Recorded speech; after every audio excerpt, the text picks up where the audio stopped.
So here we have the Mini Cooper S hatchback on a 66 plate. I'm going to start off by showing you inside the boot, and then we'll hop in and run through some controls on the inside of the car from there. As we approach the back of the car, you can see we have reversing sensors. Plenty of boot space as well, given the fact that it's a Mini, with a 60/40 split folding rear seat so that you can increase this space even further. And then this tray section will lift from here, store behind those seats and give you lots more space. Okay, now that we're inside the car, we're going to start with the dials. On the left-hand side, we have the rev counter. We have the speedometer in the middle and the fuel gauge over on the right-hand side.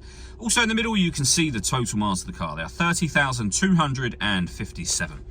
You can change the information displayed above that by pressing a button on the end of the indicator stalk. You can, for example, have a digital readout for the speedometer.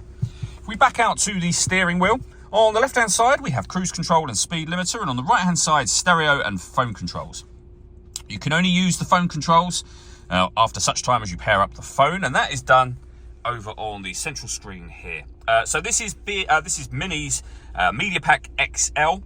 So it's the extra wide screen. So for example, on the satellite navigation, you can see that quite clearly. We've done a video showing how this sat nav works, which you can find on our website and on our YouTube channel. All the movement I'm making on the screen is being done using this dial system just here. So the dial will do virtually everything, although you do have buttons that will allow you to go into certain menus directly. So satellite navigation, for example, we're on the main menu at the moment. But if I wanted to go into the radio menu, I'd rotate the dial, push it down.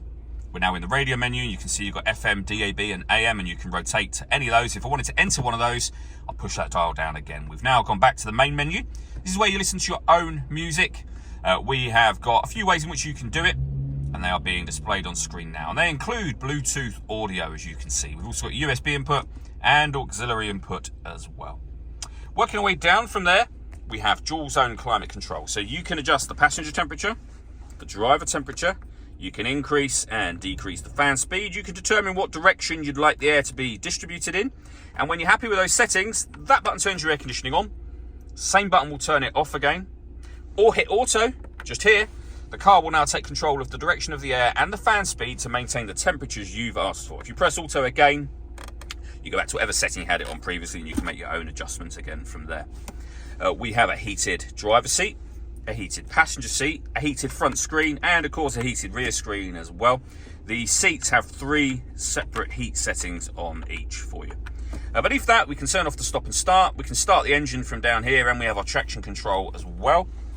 We have a 12-volt charging socket, USB and auxiliary inputs, a 6-speed manual gearbox, and then this button just here. So this enables you to put the vehicle into sport mode, mid mode, which is your everyday driving, and green mode as well. All that leaves me to say is thank you for taking the time to watch this video. If you'd like to come and see this ULEZ compliant car for yourself and have a test drive, please feel free to call either of our MJA sites. We'd love to hear from you soon.